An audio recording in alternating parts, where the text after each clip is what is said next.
राजस्थान के नदबई विधानसभा से एक घर में चारों बहन भाई एक साथ एमबीबीएस डॉक्टर बने और पूरे भारत में और पूरे राजस्थान में इतिहास रच दिया है। पूरे भारत में पहली बार हुआ है ऐसा कि दलित समाज के चारों बहन भाइयों ने एक साथ में एमबीबीएस डॉक्टर बनके इतिहास रच दिया है। और आज हम नदबई के अंदर पहुंच चुके हैं और आपको इस वक्त की सबसे बड़ी खबर दिखाने जा रहा हूं। मेरे साथ में आ जाइए। आपको आप देख सकते हैं चारों बहन भाई, इधर दिखाइए। चारों बहन भाइयों ने एक साथ में एमबीबीएस डॉक्टर बनके इतिहास रख दिया है। उनके पिताजी हैं गवर्नमेंट टीचर हैं और माता गृहिणी हैं, आप देख सकते हैं। और एक बार घर को दिखाइए। बिल्कुल ही नॉर्मल फैमिली से बिलोंग करते हैं। चारों बहन भाइयों ने एक साथ ही नीट फाइट करके गवर्नमेंट कॉलेज से एमबीबीएस करके इतिहास रच दिया है। चारों से बात करेंगे। पहले मम्मी पापा से बात कर लेते हैं। दोस्तों वीडियो को आज इतना शेयर करना कि दलित समाज के चारों बहन भाइयों ने भारत में इतिहास रचा है पहली बार। माता पिता से बात कर लेते हैं, उसके बाद में चारों बहन भाई जो गवर्नमेंट एमबीबीएस से डॉक्टर बने उनसे बात करेंगे। क्या नाम है आपका सर? मेरा नाम है चरण सिंह, अध्यापक, गवर्नमेंट अध्यापक। अच्छा जी। तो सर आपके चार ही बच्चे हैं आपके? हाँ जी, मेरे 4 बच्चे हैं, 3 लड़का 1 लड़की। और चारों ने नीट फाइट किया। उसके बाद गवर्नमेंट कॉलेज से एमबीबीएस किया और छोटी लड़की जो आपकी बच्ची है वो मेडिकल ऑफिसर है और 3 बच्चे एमबीबीएस करके कंप्लीट है। अच्छा जी। तो सर कैसा लग रहा है आपको? आपके 4 ही बच्चे थे और चारों एक गवर्नमेंट कॉलेज से एमबीबीएस करके और डॉक्टर बने। पूरे भारत में पहली बार हुआ सर ऐसा। हमें बहुत अच्छा लग रहा है और बहुत खुशी की बात है। तो आपके चारों बच्चों ने एक साथ में एमबीबीएस किया है गवर्नमेंट कॉलेज से, 3rd ग्रेड में टीचर हो, गवर्नमेंट टीचर। आपने कैसे ये संभव किया एक छोटी सी नौकरी में? मैंने बड़े हिसाब से अपने मितव्ययी तौर पे व्यवस्थित किया और गवर्नमेंट मतलब हेल्प भी ली, परिवार वाले रिश्तेदारों से भी हेल्प ली और इस मुकाम में आगे बढ़ाए बच्चे। अच्छा आंटी कैसा लग रहा है आपको? चारों बच्चे आपके गवर्नमेंट एमबीबीएस किया है गवर्नमेंट कॉलेज से और चारों बच्चे आपके डॉक्टर बन गए। पहले तो नमस्ते सभी के लिए। मेरा नाम कमलेश है। मैं इन चारों बच्चों की मम्मी बोल रही हूँ, ठीक है।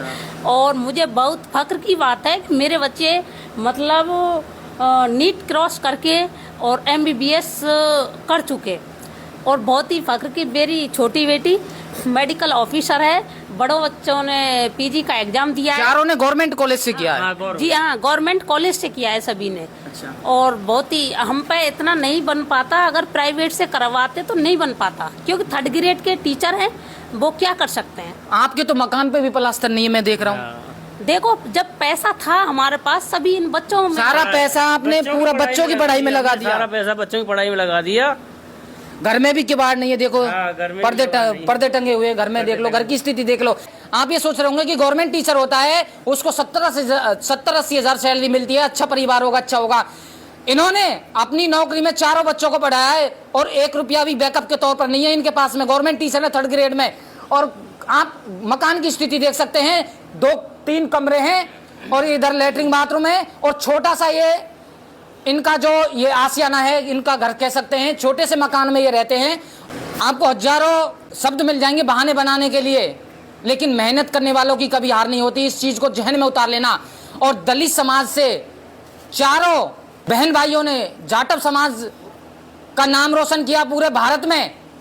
और मैं समाज से यही कहना चाहूंगा कि कुछ सीखो इनसे। आप जो ये सोचते हो ना हमारे पास में ये सुविधा नहीं है, हमारे पास में वो सुविधा नहीं है, इन चारों बहन भाइयों से दिखाइए। इन चारों बहन भाइयों से सीखो आप कुछ कि कैसे संघर्ष की कहानी इन्होंने लिखी है, कैसे मात दी है इन्होंने और अपना एक जीवन संघर्षों से गुजारा है। और आज चारों बहन भाई एमबीबीएस डॉक्टर हैं गवर्नमेंट कॉलेज से। उनसे भी बात करेंगे। ये बड़े लड़के हैं, इनके क्या नाम भाई आपका? डॉक्टर राहुल। अच्छा, ये डॉक्टर राहुल जी हैं, डॉक्टर राहुल मोजल। डॉक्टर साहब कैसा लग रहा है आपको? अच्छा लग रहा है। अच्छा। और इसमें ये कैसे आपने एक दास्तान लिखी, एक कहानी बताओ पूरी। ये सब मेहनत और मम्मी पापा का सहयोग है। वरना हम जैसे कहीं और होते, मम्मी पापा हेल्प नहीं करते तो फिर हम शायद नहीं कर पाते ये कुछ भी। अच्छा। मेरे मम्मी पापा ने बहुत सहयोग दिया हमेशा। अगर असफल भी हुए पहली साल तो फिर से हमें उत्साहित किया, दोबारा मौका दिया। आपने कहाँ से एमबीबीएस किया, कौन सी गवर्नमेंट कॉलेज से किया है? मैंने government Dharmapuri medical college Tamil Nadu से किया है।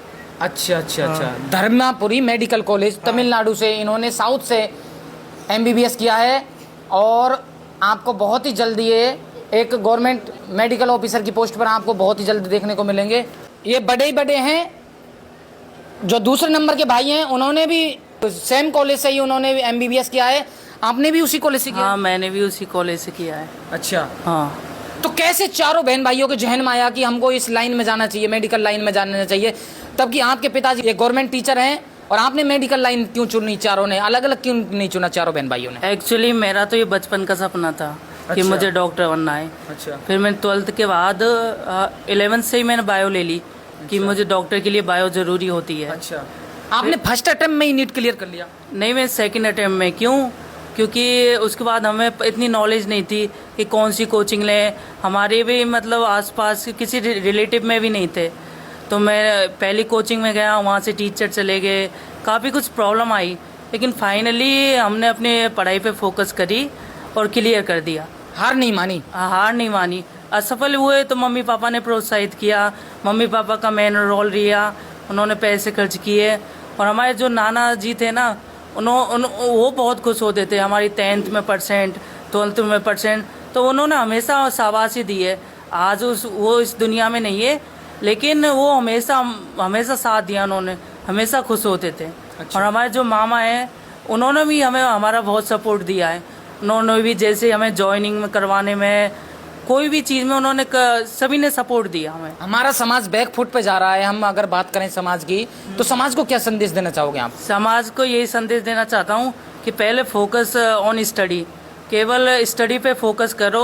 आज के टाइम पे मैं देखता हूँ कि 5 लोग अपनी कास्ट के मिल जाते हैं और एक गैंग बना लेते हैं और आवारागर्दी करते हैं, गलत आदत, जुआ, शराब पीते हैं। ये सब से कुछ नहीं होता। 5 साल आप दादागिरी कर लोगे, उसके बाद फाइनली जब आपके पास पैसा नहीं रहेगा तो आपको कोई नहीं पूछेगा। आप बस उनके नीचे काम करोगे जिनके पास पैसा है। और हमारी कास्ट की कंडीशन ऑलरेडी गिरी हुई है, तो यदि फोकस पढ़ाई पे करेंगे। और माता पिता को भी ये संदेश देना चाहता हूँ कि बच्चों को मतलब आवारागर्दी, फालतू उनसे रोकें और फोकस पहले पढ़ाई पे करें। यदि खुद नहीं कर पाए तो इतनी तो कोशिश करें कि उनके बच्चे अच्छी काबिल बने, तभी हमारा समाज होगा। वरना आज के टाइम पे यदि हम बैकवर्ड होते गए ना तो कोई कीमत नहीं रहेगी।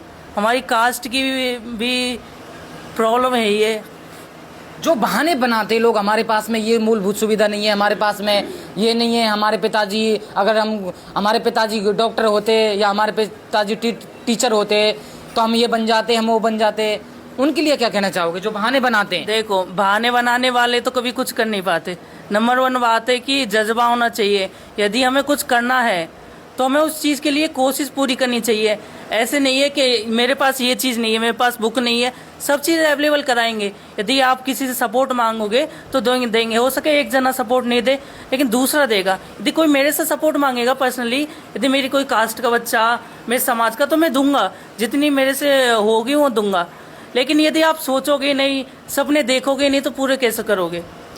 एक अपनी जिंदगी में गोल बना लो, उस गोल को शिद्दत के साथ में मेहनत करो, उस गोल को पाने के लिए और उस कामयाबी को पाने के लिए। अगर आप कहते हैं ना, मेहनत करने वालों का ही किस्मत साथ देती है। अगर आप घर बैठकर ये सोचोगे कि हमारी किस्मत में जो लिखा होगा वो खुद आएगा, तो इस बात को दिमाग से निकाल देना।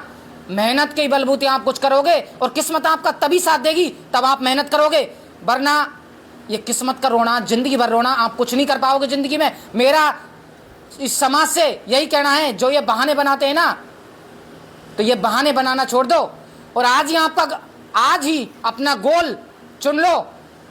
जिस गोल को आप चुनोगे उसको शिद्दत के साथ मेहनत करो और उस गोल को तब तक करो तब तक आपको सफलता नहीं मिल जाए। उस गोल के पीछे अपनी पूरी जी जान लगाकर मेहनत करो तब तक आपको गोल नहीं मिल जाए।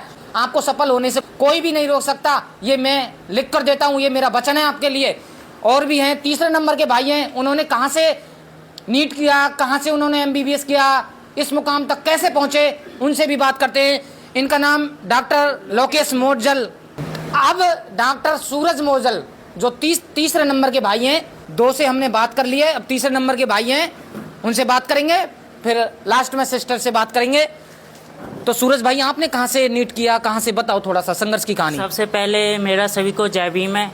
मैं आपको लिए बता दूं कि अगर बाबा साहब नहीं होते तो आज मैं पढ़ने की तो दूर की बात है, इस मुकाम पर तो होता ही नहीं।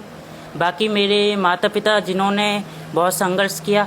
इसके अलावा मैं अगर बहुत पहले की बात बताऊं तो मेरे मतलब हम अपने पूरे फैमिली मतलब अपने गांव में से ना अपने पापा जी मतलब एक लौते ऐसे थे जो पढ़ के टीचर बने।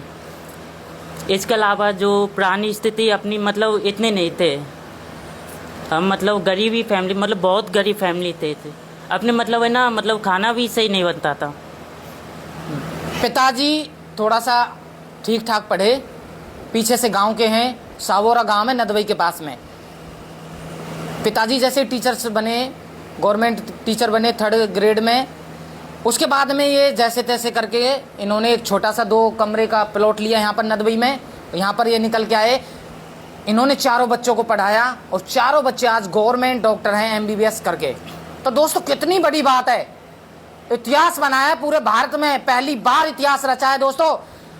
जाटव समाज और दलित समाज के इन 4 बहन भाइयों ने पूरे भारत में इतिहास रच दिया दोस्तों। इस वीडियो को इतना शेयर करना कि ये वीडियो पूरे भारत में एक एक व्यक्ति के पास में, एक एक बच्चे के पास में, एक एक युवा, एक एक महिला, एक एक उस नौजवान के पास में ये वीडियो जानी चाहिए।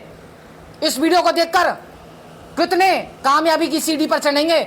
सिर्फ मैं आपसे कुछ नहीं मांग रहा, इस वीडियो पर शेयर इतना कर दो कि इतिहास रच दो। इस वीडियो पर इतना शेयर कर दो दोस्तों, क्योंकि इस वीडियो को आप शेयर करोगे तो ना जाने कितनों की जिंदगी संवरेगी और कितने उस मुकाम तक पहुंचेंगे जो आज सपना सजाए हुए हैं अपनी जिंदगी का, जिन्होंने आखिरी गोल बना लिया अपनी लाइफ का। उस गोल को वो तभी छू पाएंगे, तभी उस गोल तक पहुंच पाएंगे वो तब जब तक उनको ऐसी वीडियो मोटिवेशन के तौर पर मिलेगी। सबसे लास्ट में सिस्टर हैं जो वर्तमान में भदीरा गांव में मेडिकल ऑफिसर हैं और उन्होंने भी MBBS गवर्नमेंट कॉलेज से किया। सिस्टर से बात करेंगे। क्या नाम सिस्टर? मेरा नाम डॉक्टर सोनिया मोजल है। डॉक्टर सोनिया मोजल से बात करेंगे जो भदीरा गांव में नदवई के पास में इनकी ड्यूटी है, मेडिकल ऑफिसर हैं। कब लगी, कब नीट किया, कब MBBS किया, कैसे संघर्षों की दास्तान लिखी, बात करेंगे।